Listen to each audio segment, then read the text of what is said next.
This week in Minecraft, we've begun receiving a bunch of interesting information surrounding features and content coming in the upcoming World Update. In episode 5 of this new series I created, we're going to be recapping everything we've received this week to do with the world of Minecraft. If you're going to enjoy this video and you want the series to continue, be sure to drop the video a like to show support, but without going on for any longer, let's get right into the information. Just in case you happen to be new around here, this week in Minecraft is a series I created where at the end of every single week I let you know all of the main interesting bits of information we received throughout that individual week. With that said though, let's get right into it. The first thing that happened, which is actually very interesting and I would argue the biggest bit of information we received this week, is about some new features coming as a part of the Minecraft World Update.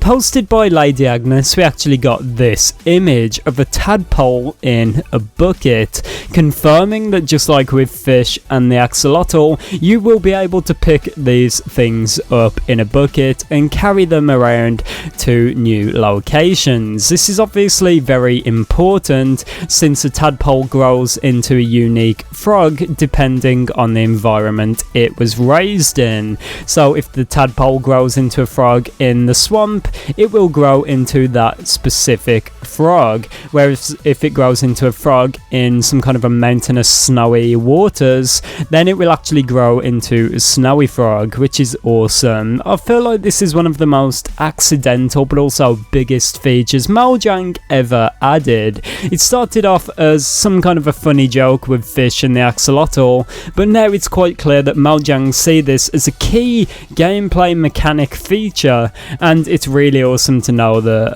they're continuing with this trend, and it's also very useful. To me, this indicates at least that a lot more functionality could be coming to the tadpole. Although at the moment we've only saw about 3 unique frog types, I can imagine that if this feature is popular and people really do love the frog and the tadpole, I could really imagine Mojang expanding this to all types of biomes. What would a jungle frog look like? What would a plains frog look like? What would a desert frog look like? It'd be really awesome to see all of these different types of frogs which can grow up in different kinds of waters. Players love content in Minecraft, players love customization, and Mojang adding all of this would just make us a lot more happy. More excitingly, this week Mojang released a new survey for players to fill out about features they would like to be added to Minecraft, more specifically smaller parity changes. At the time I made a video about this and we were talking about the possibility of this being dual wielding or banner shields or something like that, but as Mojang said, smaller parity changes. Since then I've saw a bunch of people commenting on these videos saying they're voting for dual wielding and things like that, so I do not know how effective this survey will be for Mojang, but it's clear that Mojang are prioritizing right now. They want to know what the players want the most so that they can get them done as quick as possible. I'm still really flabbergasted that dual wielding is not in Minecraft console edition. I know it's because of Pocket Edition and all the complications with that, but surely Mojang, being the studio they are with the employees they've got, surely they could figure something out if so many of us are sat at home thinking with alternatives. But yeah, that's just the situation we're in. We're still waiting for all of these parity changes like dual wielding and banner shields, and there's a lot more, but it seems like Mojang right now at least are working on smaller parity changes. Let me know down below in the comments, would you guys prefer Bedrock Edition to split, with Pocket Edition and Console Edition becoming its own thing again, so that console editions could get these parity changes very easily? Or do you prefer mobile devices and consoles being a part of Bedrock Edition and you do not mind having to wait a lot longer for these changes? Actually, I'll do a poll about this on the community tab, be sure you check that out as well.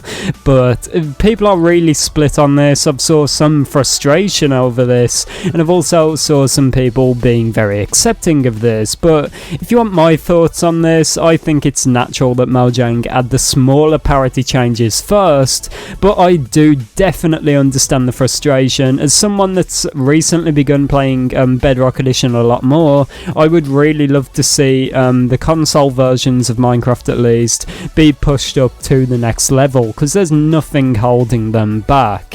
From what I understand, the only reason that they're not being added to consoles is because of the limitations of mobile devices. It would be very difficult to be able to allow players to dual wield on mobile phones when they do not have the ease of a controller. It's very similar to a mouse, a controller. There's a left click and a right click, being the left trigger and the right trigger, so you can actually dual wield very easy. But on a mobile device, obviously there's no triggers, there's no mouse. It's quite difficult for to play the game on mobile already, so can you imagine having to worry about dual wielding? But I'm sure Mojang will figure something out, but just how long will this take? We've already been waiting years upon years upon years of Mojang saying they're going to implement full parity, and here we are in the year 2021, nearly 2022, and there's still no sign of these bigger parity changes coming to Bedrock Edition. I know a lot of you that watch these videos do in fact play Bedrock, so I would love to hear your thoughts on this down below in the comments. I've personally played a lot of Bedrock in my life, but obviously at the same time I've got experience with all versions of Minecraft, and this is what frustrates me even more, that there's not full parity yet. Just seeing all the different versions being all different lengths behind Java, it's definitely quite confusing. But let me know your thoughts down below in the comments. That is mainly all of the information we received this week. In case you missed my video talking about the deep dark concept art, be sure you check that out after this one. I'm not going to talk about it fully in this video because the information did not come out this week, but I did talk about it this week, and I talked about a lot of interesting things in that video which I think could be hinting at something very unusual for Minecraft. If there's any more information that we actually received I did not bring up in this video, drop it down below in the comments and allow people to find it out. Obviously I'll drop a heart on it if the information is correct, so everyone can get their eyes on it. But yeah, it's been me, ItzJhief, everyone. Have an amazing day. I hope you enjoyed the video. If you want more episodes of this series, obviously drop the video a like, show support and subscribe for daily Minecraft content. If there's a lack of interest in this series, it is something I will replace for a new series. If you guys like it, let me know so I know to continue. Thank you and goodbye.